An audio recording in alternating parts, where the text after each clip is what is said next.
Alright, it appears that I'm making a video. Better make sure, I suppose. Yeah, it says so. Alright, anyway. Comments. Unfortunately. Must be done now and then. Sorry, I've been busy. Really can't make as many videos. It's probably good for some of you. Anyway. Moving. This is so much crap to go through.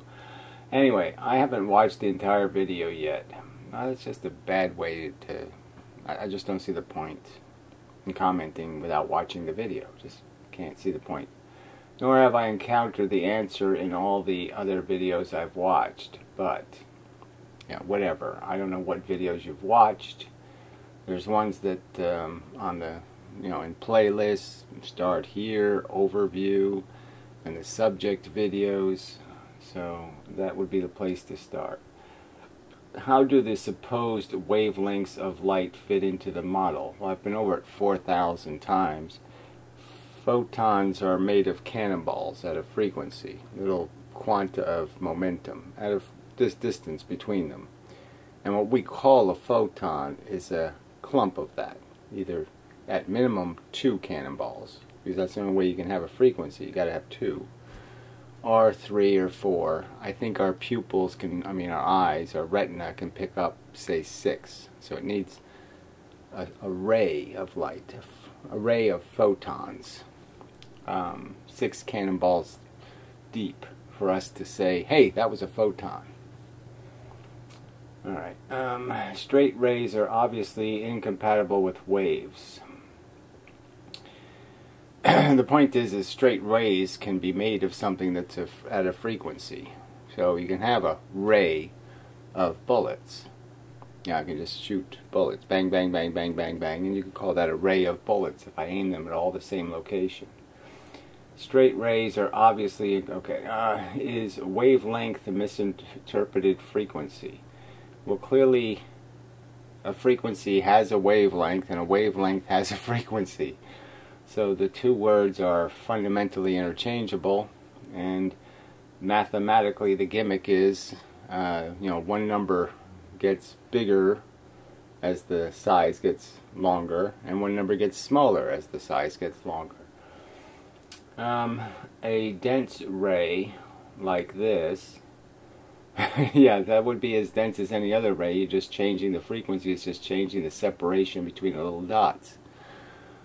Looking blue, and a less rapid fire ray looking red. Yes, well, obviously you've way distorted the proportions here. This is more like microwaves compared to light. Because red to blue is only a doubling of the frequency, or the wavelength.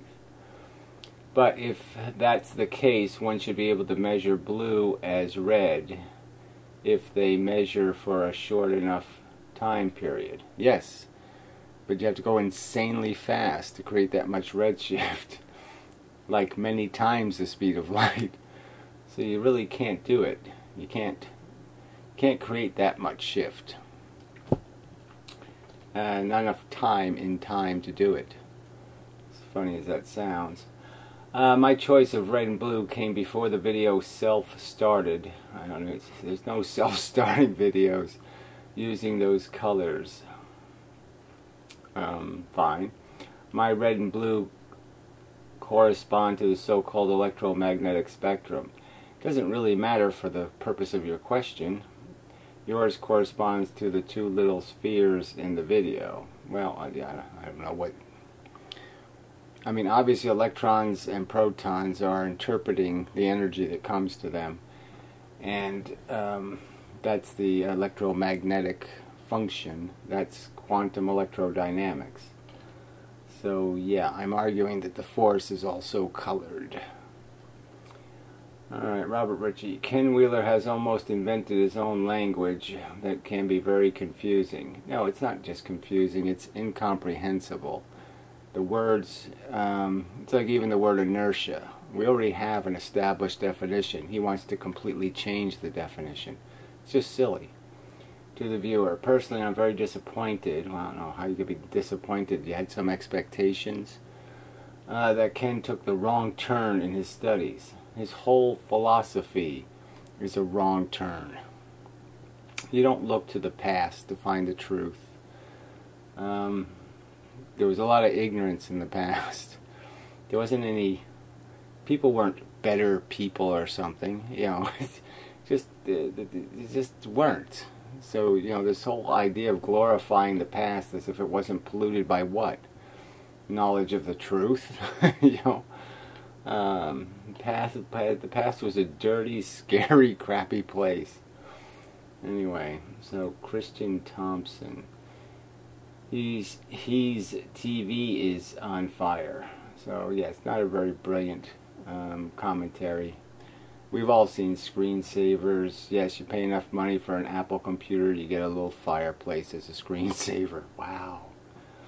Also, not a TV. So this is your brain on Ephilism. So troll account. Well, what is Ephilism? Is it a religion or something? Yeah, it's a sort of, yeah. That's a fair characterization, so whatever. So another fake account responding to a video. Just waste of time, waste of time. So, but the comment itself was pretty much crap. You know. So, we'll just block those two and we'll just delete the useless nonsense. Gary for president. More just, you know, you can't do anything better than that. Never have seen tattoos more out of place. This is the first last who's a bit of a troll too. And then he says to himself, really, I don't think that was scientific at all. More like a comment on his appearance. Yes, it was kind of useless. You know, sorry. I mean, it's worth pointing out, I suppose. I mean, he is eccentric. He's wearing it on his sleeve. He's saying, you know, almost saying, you know, look at my tinfoil hat. I mean, he's kind of almost saying it. So then your brain on social welfare, another troll account. You're posting your inane comments on this supposedly a scientific channel. I don't care what, look, you want to put scientific in quotes. I'm just saying you have your opportunity to make rational arguments defending your bent space, spooky action theories, your dark matter, and your wavitons that, you know, can have radar and shit. You have your chance to make a rational defense of your crap, and you don't do it. So if your comments aren't scientific, then why are you posting them? So then he says to himself, essentially this seems like it's all one troll. None of your business, so we could just block all of these idiots. I mean, the task here just isn't that demanding. You think conventional physics is correct, then defend it. If you think I'm wrong, then point out where something I said doesn't fit the evidence. Cite an experiment. Point me to the YouTube video that demonstrates that what I'm saying can't be true. Not that big a challenge. Alright, Bob the Fly, who is not entirely reliable as a commenter, but let's see what he does. I don't think you're understanding what I'm trying to say. Oh, whatever. I'll try rephrasing it. Well, that's a good start. Push gravity models, you know, they're not all the same, so I don't even know why you would even, frankly, let's see how to say this. I mean, okay, clearly they fit into a category, but I just don't think it's like saying ether models in a way, because people's models are so different. Postulate that blocking pushes is the cause of objects being attracted to one another. Well, I've made it obvious, I've said it over and over again, without the absorption of the energy, there's no gravity. So it has to move. The object has to move towards the other object. And it has to move because it absorbed force. Not because of a rocket engine or some other mechanism, but because it absorbed the gravitational force, that is the external force, and it moved. And so it's inductive, I've pointed out. But the key point is it has to absorb it. It's not just blocking it. Blocking it is the wrong way to think about it. Now that's the simplification, okay? So if you want to just make a general argument, you can say it casts a shadow. But, you know, when something casts a shadow, it's usually absorbing the heat, right? You feel the heat on your back with the sunlight when you're making a shadow. So you're absorbing the energy. So understood, it's not just blocking it, it's absorbing it. It's using it. Therefore it can't go where it was going because you're using it. And gravity is shadow of sorts. Yeah, of sorts. And so, yeah, so it's a little more technically complicated than that simple diagram, because we're talking about what elements are the ones doing the blocking. Well, it's the electrons and the protons. The little tiny nuclear bits are the ones absorbing the momentum. And they're very, very small. So you have to understand, gravity is a nuclear force. It doesn't care about what you look like on the outside. It cares what you're made of on the inside, your mass, how many electrons and protons you have. If any object was not spherical, that would change the shape of the silhouette of the blocked particles. See, but you're just not getting it. That it's a nuclear force, and it see, it blocks it from all directions. So you have to think of it. It's not just this path, but it absorbs energy at this path, and this path, and this path. Anything in this dimension, this subdimension, one of the 6 subdimensions. So anything in that dimension, well, I guess you could say there's only 3 if you use a half a sphere. Anything that has a component of movement this way. So it's just, so let's turn it to a horizontal argument. So anything going this way, or this way, or this way, has a component going this way, and that component counts towards the shadow. So the shadow isn't just, like, obviously something going this way with light, the shadow would be way over here, right? But when you're talking about momentum, then you have to recognize that there's a component of the momentum in this direction. So it is actually casting a bit of a shadow by going this way. By blocking, by absorbing momentum this way, it's absorbing momentum this way. So it's just a little more complicated. It's physics, you know. You can't simplify it too much without destroying some understanding. So first you have to understand it's a nuclear force. It only acts on electrons and protons, so it's acting on the little tiny bits. And they're a lot more visible, so to speak. You know, see, they're only 99% of the atom is empty space. So you got to understand that you could go very deep into an atom, into a material, before you hit an electron or proton. So the push gravity model and the Einstein gravity model make different predictions. I hate this word, predictions. Clearly, there's probably subtle differences. Okay, because shape would matter and all that stuff, but it's such a tiny amount of difference that you couldn't measure it. It's such a small amount of difference. As to what will happen with any non-spherical large celestial body's influence, well, there can't be one of those in the first place. You can't have a large non-spherical gravitational body. It's impossible. Its own gravity makes it spherical. Influence on the other nearby celestial bodies. So first you have to understand that we are made by gravity out of other substances, that all the stuff collects through gravity, and then it has interactions with other big stuff. But first it has to be made out of little stuff.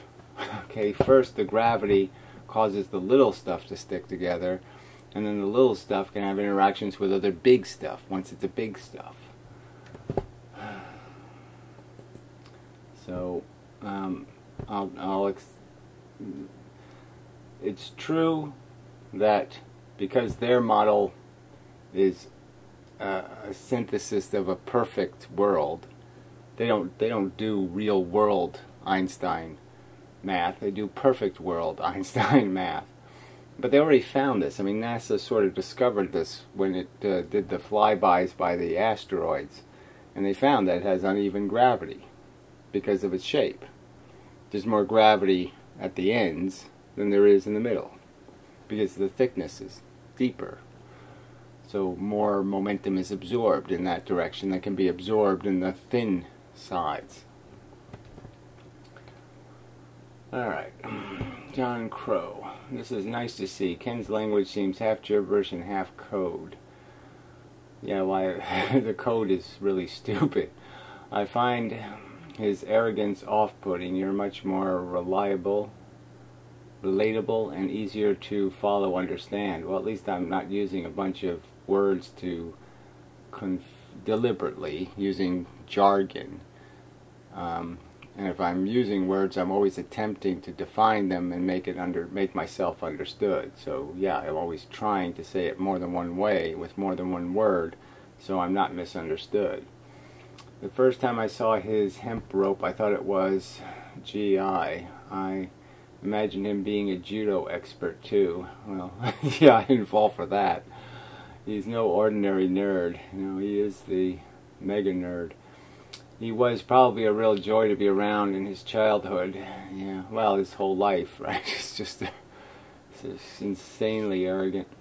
You may be wrong about many things, but it's hard for someone like me to tell because I don't speak gibberish or ancient Greek. Well, I know, but the giveaway should be, if he can't ever put it in English, then he must not have an English version, right? So you can't say it plainly because it's plainly bullshit. The most entertaining part of Ken's videos is the comments. Well, I don't know, they scare the hell out of me, frankly. Other lesser nerds seem to be having a pissing contest using big words. Words. I'm a stonemason, and more I work with stone, the more I prefer it over brick.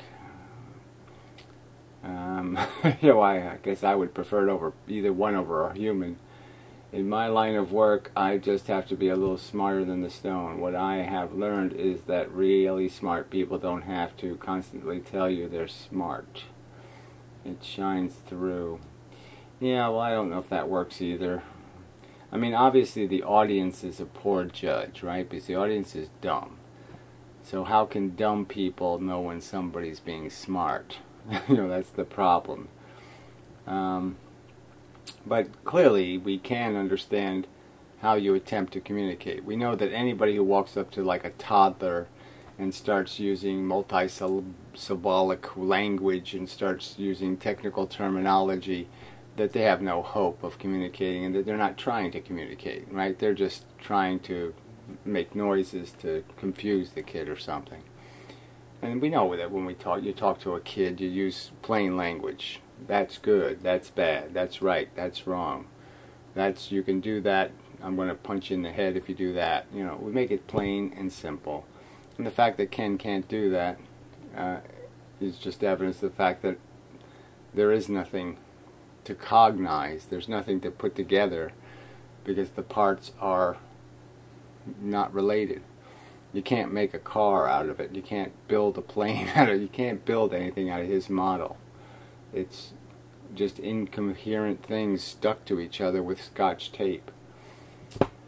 Alright, Jeremy Medlerler.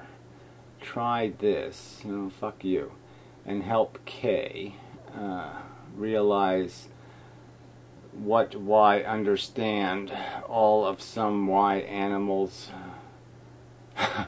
why hieroglyphics, because angels are pure, yet not Adam, Eve, knowledge. I don't know. That's nice try, but if it's a joke, it wasn't funny enough, and if you're serious, you're freaking crazy.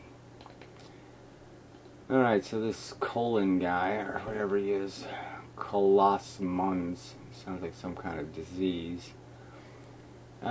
This is your last warning. I mean, I've tried to explain to you what the agenda is here. I'm here to debunk conventional physics and defend my physics. I'm not here to argue whatever you make up. Hi, another fun teardown video. Well, it was just a logical retroduction, so this wasn't Ken on form because it was blessedly absent the put-downs of popular science figures. Well, I don't know, I don't remember, but he probably called us some kind of name. Anyway, a rocket is anti-gravity in the sense that the energy inverts, fuck you, and reverses second sound. That doesn't even, I can't make anything out of that. The classic picture of passengers being thrust into their seats doesn't do it justice. Why not? 1G, 2Gs, 3Gs, we get the idea. Pushes on you even harder and harder. Heavier and heavier. That's not complicated. The rocket boosters have to pulsate. No, they don't. And this is what causes distress to the crew. You're crazy. Where do you get this crap from? They open the engines, okay, and they open them all the way, and then they throttle down in certain parts of the atmosphere and throttle back up, you know, just to maximize their fuel consumption based on, you know, what the atmosphere is in the place they're shooting through and blah, blah, blah, and they have little, you know, they turn and do some things. There's no pulsating rocket engines. Methinks rather than their differential inertia. No, it's the velocity. They're increasing their velocity through acceleration, and acceleration is the part you feel. They're constantly accelerating well above 1G. The situation is manifestly different with other more common models of transportation. The Apollo Ascent module looks like it pulls too many G's. Yeah, well, they have to crash it through the atmosphere, and that's, you know, it's not even the G's that are the problem, it's the heat. Realistically, it's more like curved space-time, isn't it? No, I don't think it is at all. A much smoother ride. I don't know what you're talking about. More like anti-water than danger. Always assuming a settled turn, of course. I don't know, what the fuck does that mean? Getting thrown around a bit in there. What was any of this? So again, I've told you, this is it, the last warning. If more than 80% of your comment is indecipherable, I'm going to just block you. So I'm just sick of it. It's a waste of my time to read this crap. Pulsating rocket engines. Fuck you. It's nonsense. Anyway, have you considered the idea that space itself is exactly a thing? Well, that's what everybody wants to make it into, so of course I've considered, and I said, what's the point in it? If you got to move something this much, you might as well just move it this much. It just doesn't answer any questions to create mediums. It just doesn't serve any function. It's superfluous. It's redundant. It just doesn't answer the fundamental question. You are talking about that is responsible for the vector force of gravity. Again, I don't have to do any of this. I already have a model that works. You know, what do you think? I don't. The straight ray force works. That is what I have deduced from my own thought experiments. Well, that's your business. Again, I'm here for one purpose. Okay, defeat the conventional bullshit and replace it with my better bullshit. In other words, matter itself is pushing space out of its resting position. So why call it space? Call it ether, call it the magic glue, call it mishmush, call it something, but calling it space doesn't make any sense. We already have an association with space as being the nothing in between the Earth and the Moon, not the something between the Earth and the Moon. Hence the warping of space-time. In essence, space-time is a type of matter in and of itself. Says you. There's no. Where's your evidence? It is not something that exists everywhere.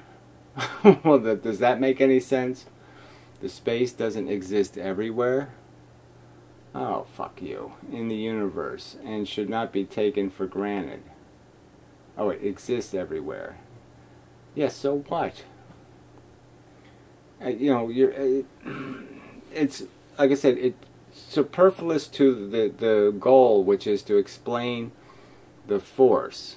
Now, if you want to say the force is created because the matter pushes it, well, as I just pointed out, most of the matter is made up of collecting stuff together and making it smaller, in a sense. It takes up less space, in a way, by being collected. It's under higher pressure. So that doesn't even work.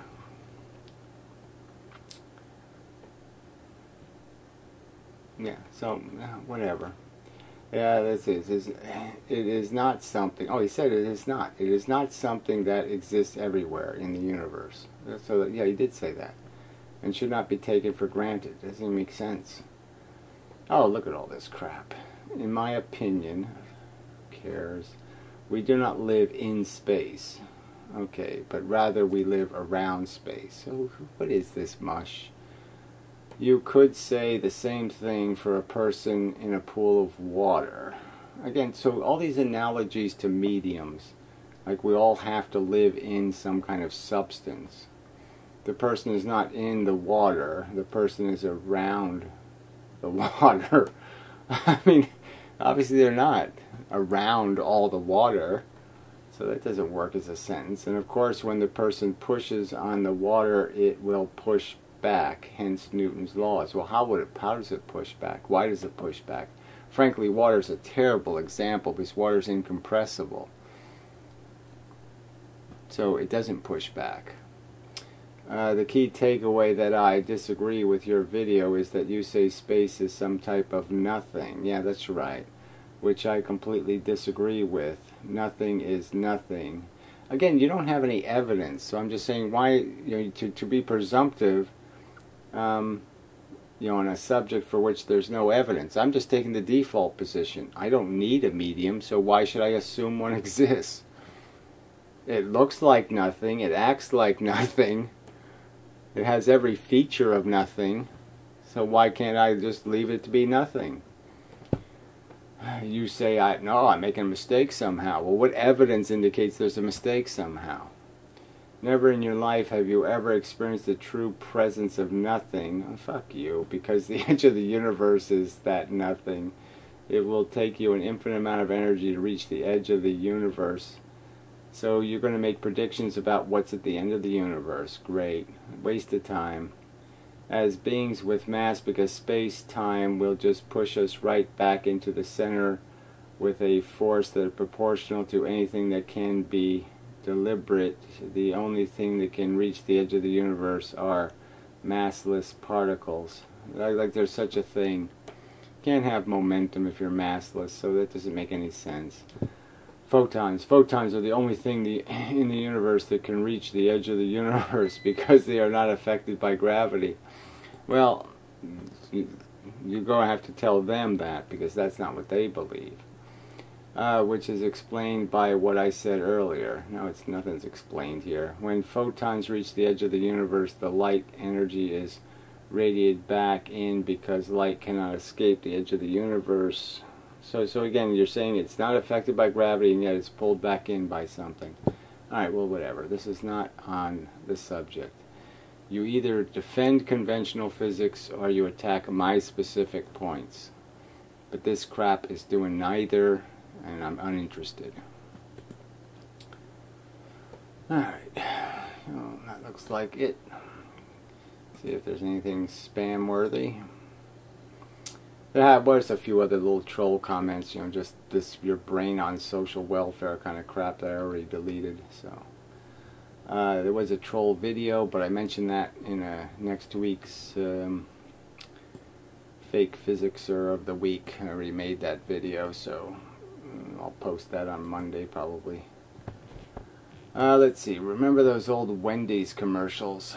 So what's this, where the old lady archetype loudly exclaims, "Where's the beef?" I think that paraphrase of what that statement could nicely sum up is just how I feel about you. Right, so I draw you pictures detailing exactly how a magnet works. So I just suggest to somebody who believes what he just said there.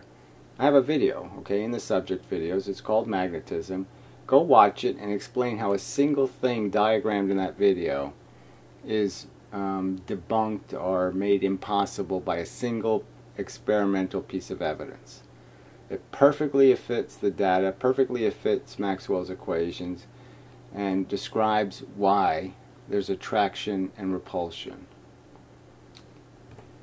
So, I mean, you want me to tell you what sums you up to me is obviously inverted penis, petty, envious person who just can't stand that they're a loser.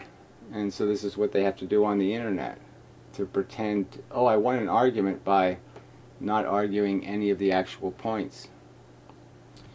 Alright, and what you've attempted to do here on this channel, Gary.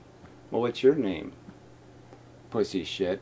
I mean, you're so ballless. You'll sit there and pretend that you're playing a fair game of some kind. You don't have the courage to stand up and make an argument.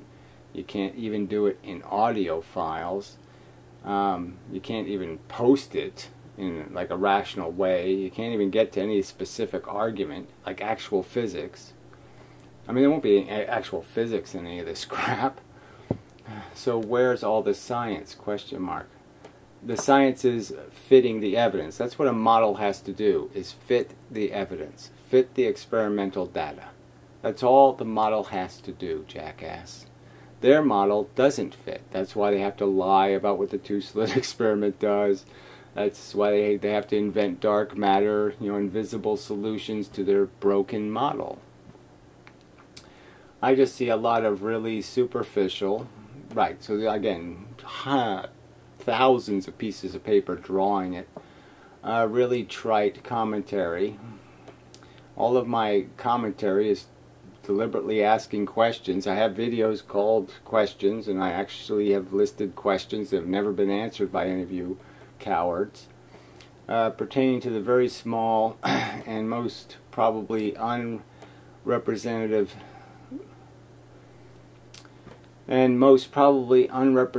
sample of various scientific presenters. So he says it's unrepresentative.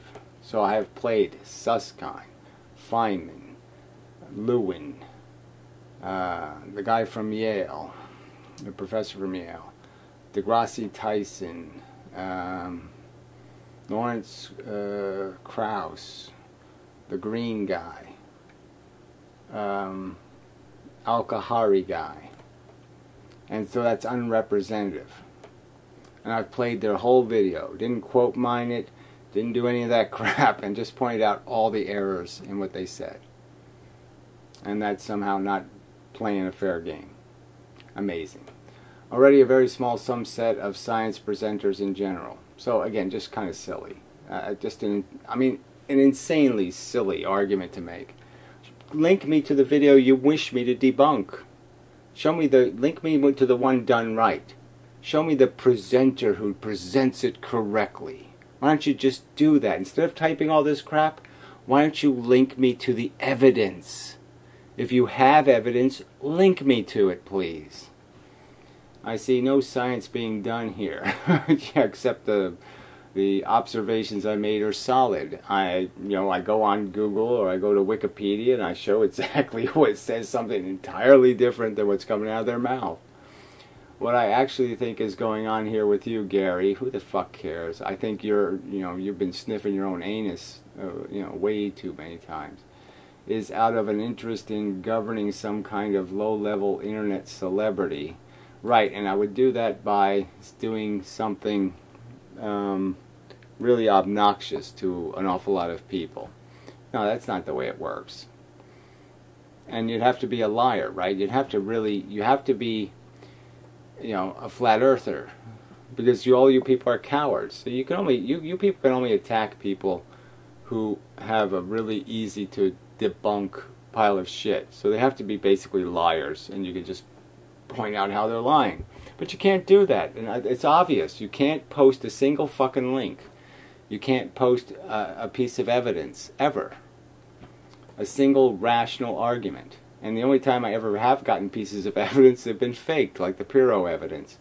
Or else Holiday will just make some general statement about some very convoluted experiment and just say, Oh, well, doesn't that prove? No, it doesn't prove anything.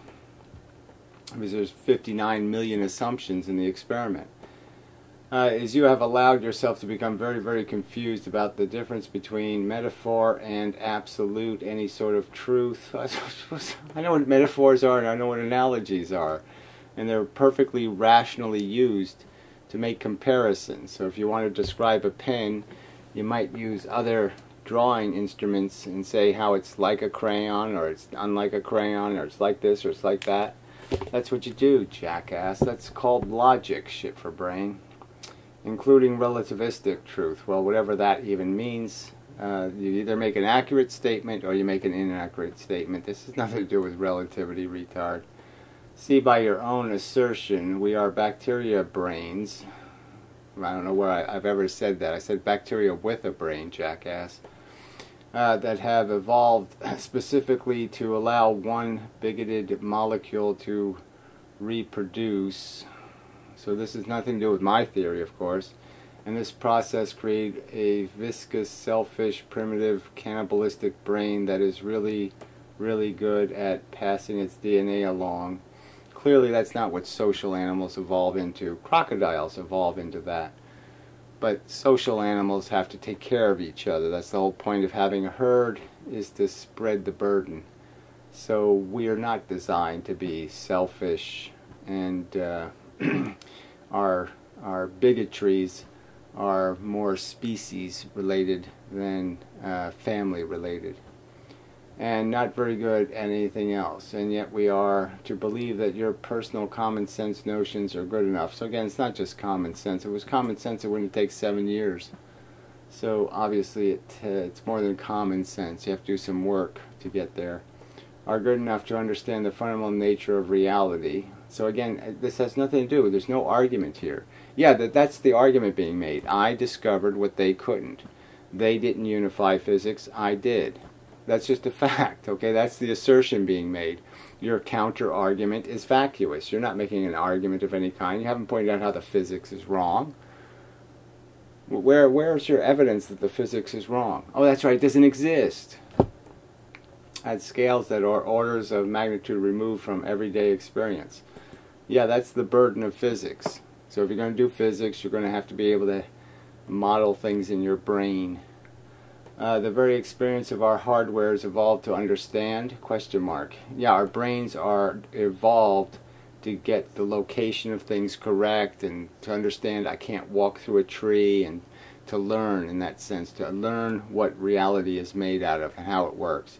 It's not, getting it wrong isn't good for an animal. Getting the answer right is good. Understanding the difference between the prey and the predators, that's the brain working. When it thinks prey is predator, then it's not working. So getting right answers is very good. We are to believe that your common sense, again, it's not common sense. Where have I asserted this? So another lie. I mean, it's just, they have to resort to constant lies. I've never stated that I'm applying common sense. Where have I done that? It's been a lot of work, okay? There's nothing common about it. It's actual work to model all the different ways and to think of how to fit all the parts of the evidence.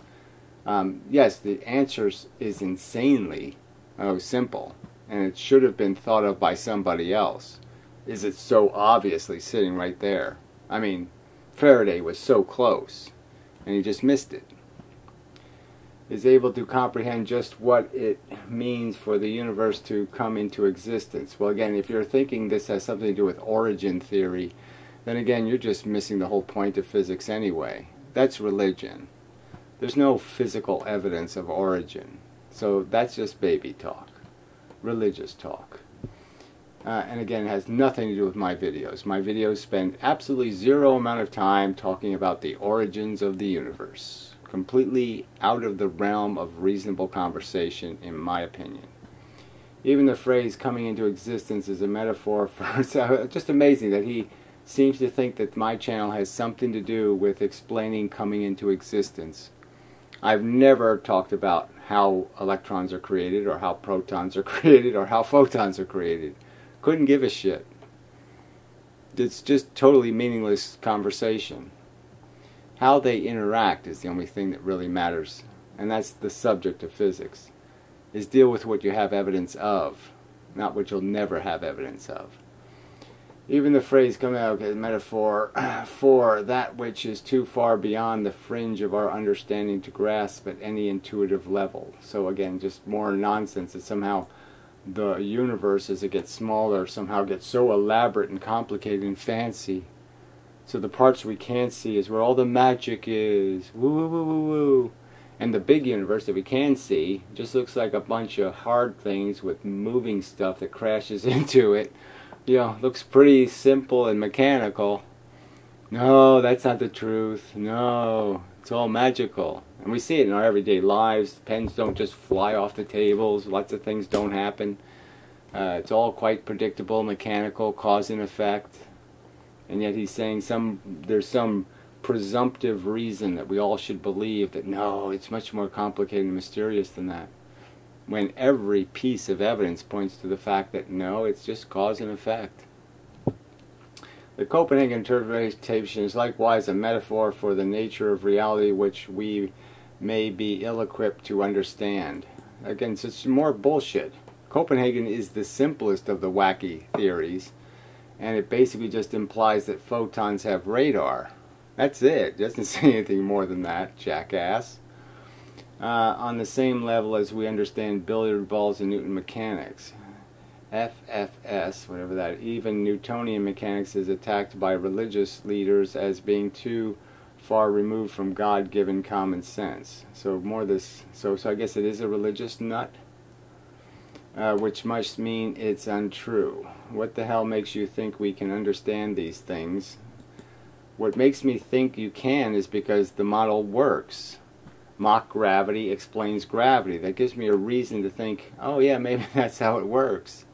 And yes, sometimes there's little pieces that don't quite fit, and you have to explain why those little pieces that don't fit really do fit. You just are missing a simple little gimmick, a little catch. And once you understand the catch, then you understand why it's there. In terms of everyday common experience, when you admit that the brain is designed to have a comprehension of the world around it only to the degree that it immediately fulfills a strictly and wholly utilitarian end. Well, it's just absolute nonsense. It's a general function machine. And again, the real primary function of it is to be able to interact with the world successfully. And success comes with drawing correct conclusions more likely than incorrect ones. So when you understand that, hey, that could be quicksand over there, you know, there's a 70% chance it's quicksand, and then you could have the misperception that, oh, it's only a 10% chance. Well, being the guy who understood that, yeah, the real odds were 70%, and it is quicksand, that person's going to succeed, and the idiot who pretended is going to lose. People who chase mirages in the desert go die. Okay, so again, this is just more bullshit. The brain is designed to get right answers, not wrong answers. Because generally speaking, right answers will give you power, and wrong answers will make you weaker. And that's just the tendency. Probabilistically, that's how it'll work out. So anyway, fuck you, you rude, obnoxious slob. Why don't you grow some character and have a real account and try to make something like a real physics argument somewhere. Alright, now we're done. Okay. So, till the next pile of crap. Again, anyone who wishes to defend conventional physics, you can get into this room easy. I can open a room. You can, all you need is an audio, all you need is your microphone to work. You don't even have to do videos if you're too afraid. You know, link me to videos that if you think there's a video out there that proves something I'm saying is wrong, link me to it. Obviously, if it's some convoluted experiment that has 17 mirrors and 25 black boxes and all kinds of statements about how they can detect photons at, you know, photon left over here and they can detect the same photon over here or some kind of bullshit like that, well, yeah, then we're going to say, yeah, no, sorry. until you prove that experiment can do any of that crap, there's no point in me dissecting it. Spending a month to figure out how they, contrived it to produce a result. But go ahead, post me to this physics that exists out there that in some way or another is incompatible with the model I've provided. The model works, it explains gravity, explains magnetism, explains electric charge, explains electricity. It answers all of the questions quite suitably. So, make that rational argument, point me to some sort of real evidence, or go fuck yourself. Okay, this bullshit rhetoric like somehow you made a counter argument. There's no counter argument there. I read that whole big pile of crap. Was there a single piece of evidence in there? No. Just some statement that the universe is more complicated than I say. Well, where's the evidence that it's more complicated? Oh, that's right. It doesn't exist, the evidence. Alright. So, why didn't you move? Go back to the comments, please. Thank you. Alright, so that's it. So, till the next time, and such, so forth, and whatnot.